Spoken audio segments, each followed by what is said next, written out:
A novel virus causes panic. Stinging insects swarm America, and riots in the streets pit people versus the police. It happened in 2020, and The Simpsons knew about it all in 1993. Yo! Cartoon Network's Johnny Bravo followed the buff blonde womanizer through various exploits, adventures, and mishaps in one of the best kids shows of the 1990s. If Santa doesn't get these letters by tonight, I might not get all those free presents I asked for. In the episode Chain Gang Johnny, which aired on April 27, 2001, Johnny goes to the movies with his acquaintance Carl. The two get into an argument over the film, and if you look to Carl's side, you'll notice an image of a building on fire. As the scene pans over, we see the words, "Coming soon," plastered on the poster. Oh, you will pay for this. Seeing how the episode aired less than 5 months before September 11th, 2001, some have come to see the cartoon as an eerie vision of the future. The actual answer is likely a bit anticlimactic. Buildings on fire are nothing new to the world of action movies, and it's likely the image merely functioned as an homage to something like the Towering Inferno. It's also worth pointing out that there's only one building depicted in the advertisement instead of the 2 buildings that would make for the Twin Towers. So if you were thinking this was a real prediction, well... Close. Nice try, though. In addition to Johnny Bravo, The Simpsons has also found itself at the center of 9/11 prediction theories thanks to one scene from a classic episode. Stupid city! What the hell is this thing? In Season 9's The City of New York vs. Homer Simpson, the family decides to travel to the Big Apple to retrieve Homer's car. When discussing how they could possibly afford such a trip, Lisa holds up a magazine promotion saying how there are rides to New York for just $9. Right next to the price is the silhouette of the Twin Towers. It almost looks as though the cover reads 9/11. It's enough to make you want to get a hold of the Simpsons writers and ask them how they knew. Here's a better idea. You give me your address and I'll write to you. Okay, just send it to Jesus. Care of the Pentagon. It seems like all it takes to make a 9/11 prediction is 2 towers that look similar and an airplane. That's precisely what you have with the classic Bugs Bunny cartoon, Falling Hair. In it, Bugs goes toe-to-toe with a gremlin on the side of his plane. It's up to Bugs to navigate the vessel to a safe landing, which becomes all the more difficult when he finds himself in the midst of a massive city. At one point, the rascally rabbit approaches 2 tall buildings extremely close to one another. At the last second, before Bugs would make impact, he turns the plane on its side so that he safely flies between the 2 structures. Considering this cartoon came out decades before the World Trade Center was built, we're thinking this is less of a prediction and more of a weird thing to notice while you're watching old cartoons.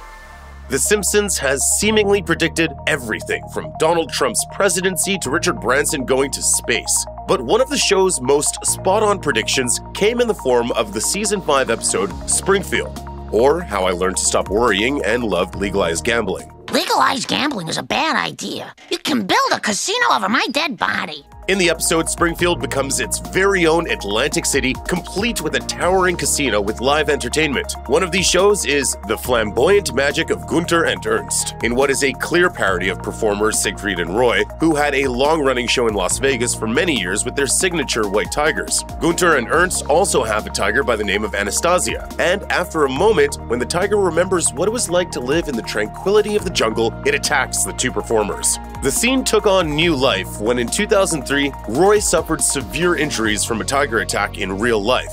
Fortunately, he managed to pull through from the incident, and the duo would go on to perform again. You know, we're having a party tonight.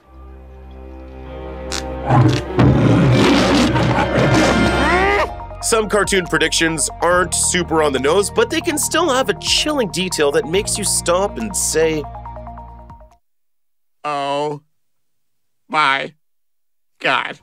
That's the case with a Season 8 episode of American Dad, where Steve and his friends stumble upon a downed plane. Once venturing inside, they find a corpse clutching a script, which just so happens to be for Fast and Furious 7. Look, it's signed by Randy Scott Knopson, the guy who wrote all the Fast and Furious movies. The guys are stoked to get a glimpse into the future of the high-octane franchise, but when viewing the episode today, it's hard not to be reminded of Paul Walker's death, whose final posthumous film role was in Furious 7. Walker died tragically in a car crash, eerily reminiscent of the plane crash depicted in the episode. As it just so happens, the scene the friends read from the script heavily involves Walker's character Brian O'Connor to make the connection all the more heartbreaking. It's pretty impressive when a cartoon predicts a single aspect of the future. It becomes downright bizarre when a single episode contains multiple references to an entire year. Season 4's Marge in Chains starts off with virtually everyone in Springfield coming down with a case of a mysterious new disease known as the Osaka flu. The novel disease spread from Japan after some factory workers coughed into a box on its way to Springfield. Despite the fact this virus came from Japan and coronavirus initially hailed from China, many couldn't help but see some parallels, especially considering how the rest of the episode plays out. Later in the episode, the citizens of the small town become panicked and turn toward Dr. Hibbert for guidance. He tells them that he doesn't have anything that can cure the outbreak, and in an ensuing clash, people knock over a box of killer bees. Bees aren't hornets, but it still reminded people of the murder hornets that briefly took over headlines in 2020. Eventually, the episode culminates in mass social unrest, with protesters knocking down statues and facing off with police in the streets. Gee, that feels familiar.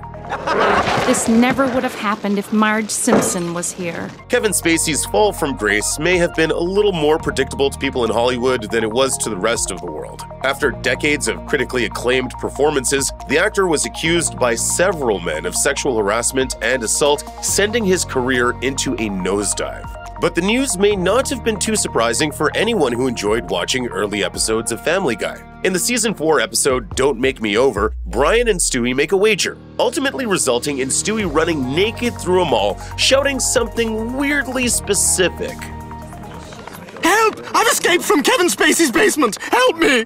Apparently, Family Guy creator Seth MacFarlane has a knack for identifying sexual predators. Before Harvey Weinstein was outed as a criminal sexual predator, MacFarlane made a joke at the producer's expense during an Oscar-related telecast. After announcing the nominees for Best Supporting Actress, he joked, "Congratulations, you 5 ladies no longer have to pretend to be attracted to Harvey Weinstein." With that kind of batting average, maybe MacFarlane should work less with cartoons and lean into detective work. So, what do we got today, boys? Well, it seems like we got a bit of a crime spree. Check out one of our newest videos right here. Plus, even more Looper videos about your favorite movies and TV shows are coming soon. Subscribe to our YouTube channel and hit the bell so you don't miss a single one.